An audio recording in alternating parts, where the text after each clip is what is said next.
few days ago we had a story about Dorrie, the witch. I remember she went to the sale with her mother and she was helping her, and then her mother disappeared because of the naughty wizard's trick potion. This story is called Dorrie and the Haunted House. So I hope you enjoy this one too. Dorrie is a witch, a little witch. Her hat is always on crooked, her socks don't match, and her hair isn't combed.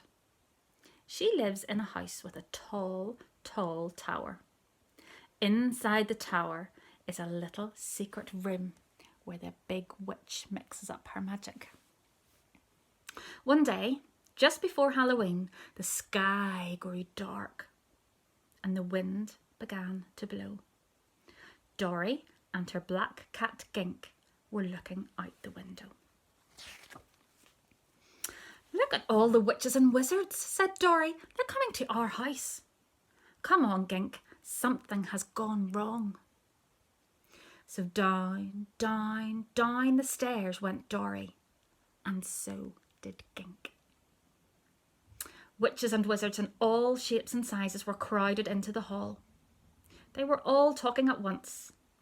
"Shh!" cried the big witch. "Squig, tell me what is wrong." Squig waved his umbrella and shouted, "Uncle King Dimly and Mad Mac stole the blue ruby from the town power tower. We forgot to renew the spell that banishes bandits. If we don't get the blue ruby back by 4 o'clock, Dimly will have the power to turn us into weather vanes and toads and park benches." The clock struck 2. The big witch frowned. "They went into the woods near here," said Mr. Hobbs, "but with the blue ruby gone from the tower, our crystal balls won't work, so we won't know where they're hiding." "Quick," said the big witch, "up to the secret room. We will mix a batch of my famous glue spell. With all the doors and windows glued shut, Dimly won't be able to get in here.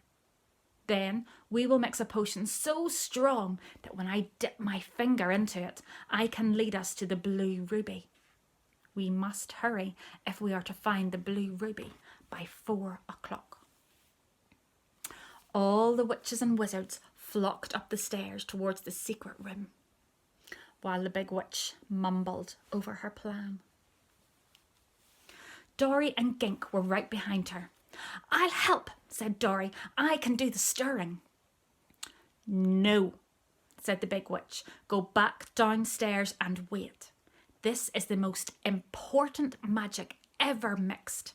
It's only for grown-ups. You must be very good and very quiet." With a swirl and a swish of her long black gown, the black witch vanished up the stairs and into the tower. Dorrie sighed. Down, down, down the stairs she went, and Gink went with her. Dorrie thought and thought. "I know, Gink," she said. "We'll draw a face on the pumpkin. Drawing is nice and quiet. Come on, it's right outside the door." Dorrie and Gink went outside to get the pumpkin. It was raining, and the wind was blowing harder and harder. The door slammed behind them. Dorrie picked up the pumpkin. She tried to open the door, but it wouldn't open. She tried and tried. Orange and purple sparks swirled down with the rain. "Oh no," said Dorrie. "That's the glue spell. Mother has just glued us out of the house." The rain was coming down harder and harder. "We can't stay here, Gink," said Dorrie. "We'll run over to Mr. Hobbs' house and wait on his porch." Down the hill and into the woods they ran. They ran and ran and ran. Along one path and then another and another. It was getting darker all the time, raining so hard they could barely see, and they got wetter and wetter. Suddenly, they saw a big grey house looming between the trees. There was a crash of thunder and a flash of lightning. They ran up the broken steps to the old porch. Broken shutters banged in the wind. Vines and branches screeched against the house. "Wow," said Dorrie. "We took the wrong path. This isn't Mr. Obb's house. I've never seen this place before." "Well, it'll keep us dry anyway. Come on, Gink." Dorrie gave the door a push. It creaked open and they stepped inside. Dorrie squeezed the rain out of her hat and her shoes, and Gink shook himself. "Oh, it's dark and spooky in here," said Dorrie, peering through a doorway. "I bet it's haunted. I bet we have found the ghost house that Mother used to talk about. Come on, Gink. Let's explore."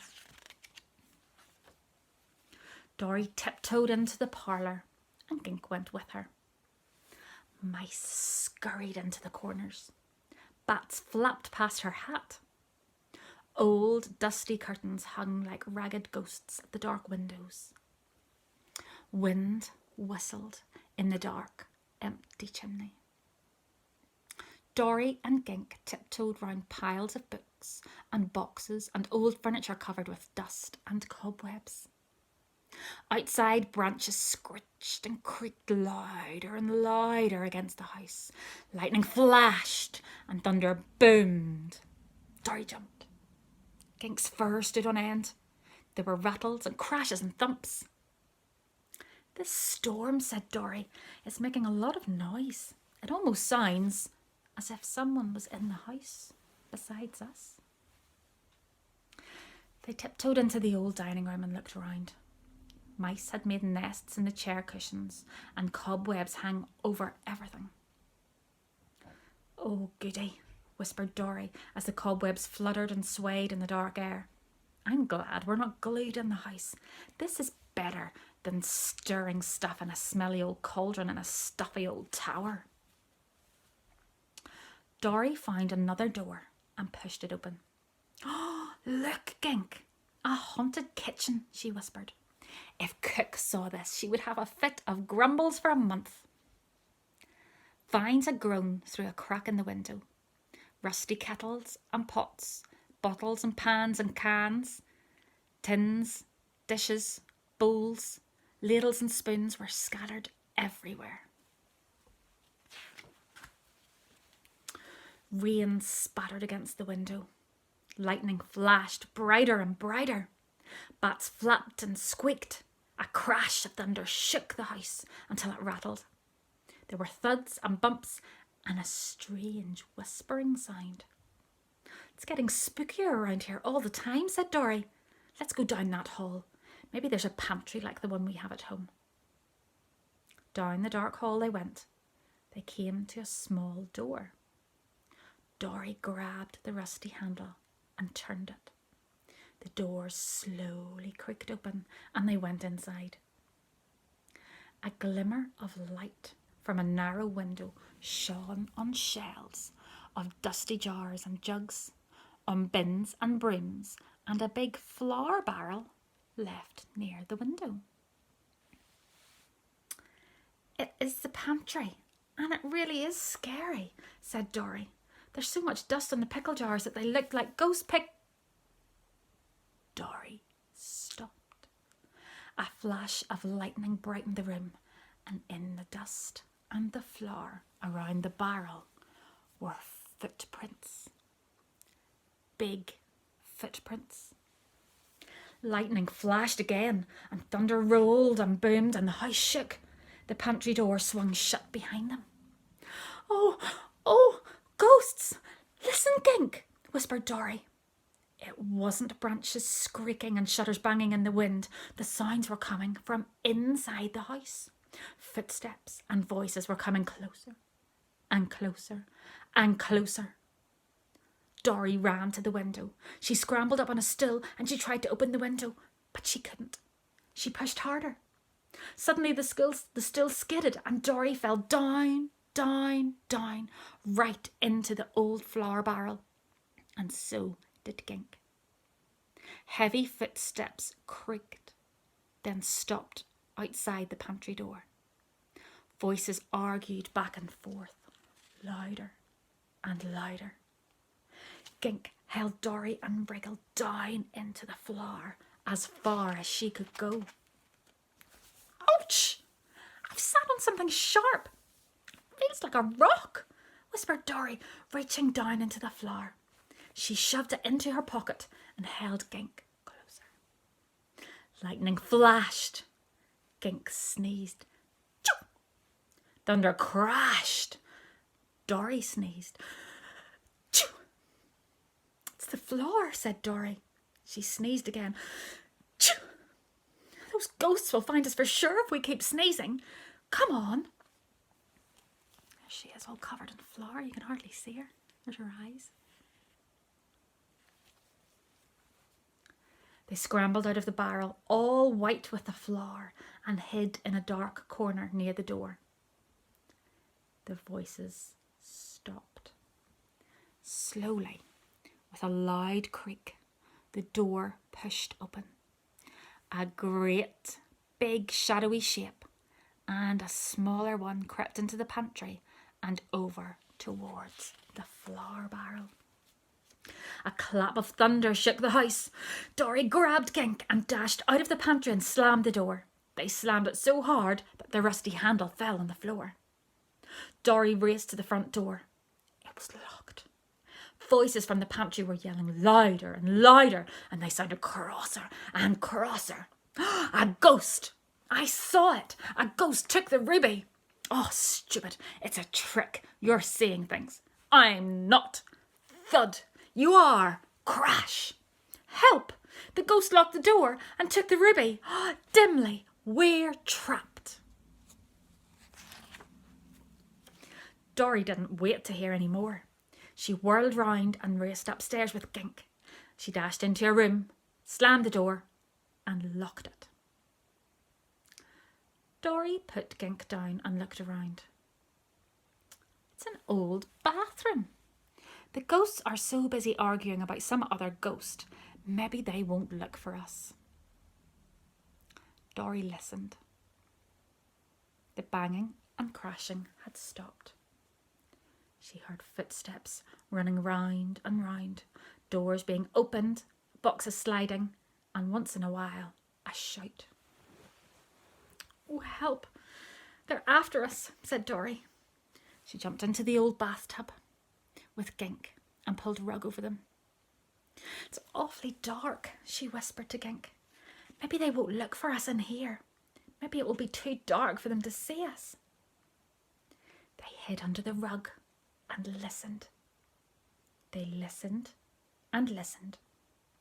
All they could hear was the rain and branches squeaking in the wind. All at once there was a whooshing, spinning sound. It grew very quiet and even darker. There was another whoosh and the sound of voices far away, and then closer and closer. Footsteps came creaking up, up, up the stairs and down the hall. They stopped outside the door. Oh, Gink, whispered Dorrie. The ghosts have found us. The handle of the door rattled. It was wriggling to and fro with a scratching sound. Dorrie sat up. Go away, yelled Dorrie. You can't come in. I'm taking a bath, and so is my cat. A voice called out, Dorrie, is that you? Open the door. It was the big witch. Dorrie jumped out of the bathtub and flung open the door. The big witch and all the other witches and wizards were crowding around. They took one look at Dorrie and yelling and shouting, Help! Ghosts! They all scurried down, down, down the stairs, out of the house and into the woods. Dorrie and Gink ran after them. Through the woods they ran. Suddenly, As they came near Dorrie's house, there was a shout from behind some trees. And the two shapes from the haunted house ran after the witches and wizards and slipped into the house right behind them.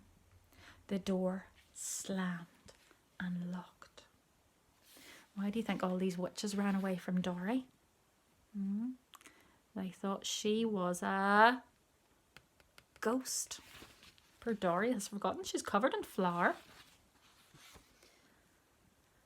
"Oh, help," said Dorrie. "Now those ghosts are inside our house. Maybe Mother found the ruby and the ghosts are trying to take it away.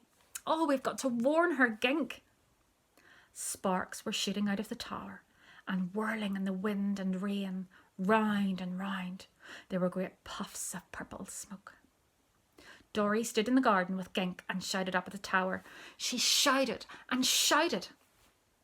At last, the big witch poked her head out and looked down. Dorrie and Gink were standing in the rain with flour dripping off them. They are looking more like themselves now. Dorrie's clothes and Gink were slowly turning black again. "It's Dorrie!" shouted the big witch. "Not a ghost after all." There was a flash of magic from the tower and a rainbow of sparks. The front door swung open. Dorrie and Gink ran inside as fast as they could go. They ran smack into the great big shadowy shape and the smaller shadowy shape. The shapes banging heads and landed in a heap on the hall floor. Just then the big witch and all the other witches and wizards came rushing down the stairs. "Look!" cried the big witch. "Dorrie has knocked out Uncle King Dimly and Mad Mac. We're saved." Dorrie looked at the heap of bandits. The witches and wizards were looking through the bandits' pockets for the blue ruby. "I thought they were ghosts," said Dorrie. "They chased us all over the place. I was scared. And so was Gink." Dorrie frowned. "If I were a big witch, I'd point at them, swirl round 3 times and say, 'Vanish, bandits, banished be.'" As Dorrie said that, the heap on the floor vanished into the air in a cloud of orange and pink and purple sparks. "Dorrie, you have the power to banish. You found the blue ruby. No wonder the bandits were chasing you," cried the big witch. "Me?" said Dorrie. "I didn't find anything, just an old rock. It was in the flour barrel and Gink and I sat on it." Dorrie showed it to the big witch. The big witch rubbed the flour off it and held the blue ruby up for everyone to see. Oh, she found it. It shone in every shade of orange and red and blue and pink and purple. It glowed just like a small, strange moon in the big witch's hand. Just then, the clock struck 4. "Hooray!" they all shouted. And they ran out of the house chanting a spell to end the wind and the rain. And then they marched in a long parade into the town to put the blue ruby back safely in the town tower. Mr. Orbs played his violin and they all sang songs. Squig turned Dinger's hat into a tin and gave it to Dorrie to bang as a drum. They paraded back to Dorrie's house and told ghost stories until very, very late.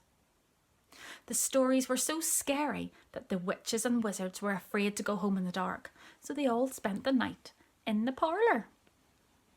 Cook mixed up hundreds of pancakes with purple syrup for breakfast. There's all the pancakes.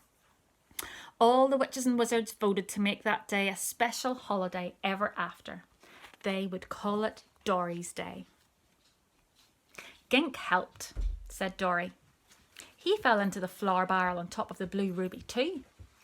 So they all voted to have a Ginksarade every year on Dorrie's Day.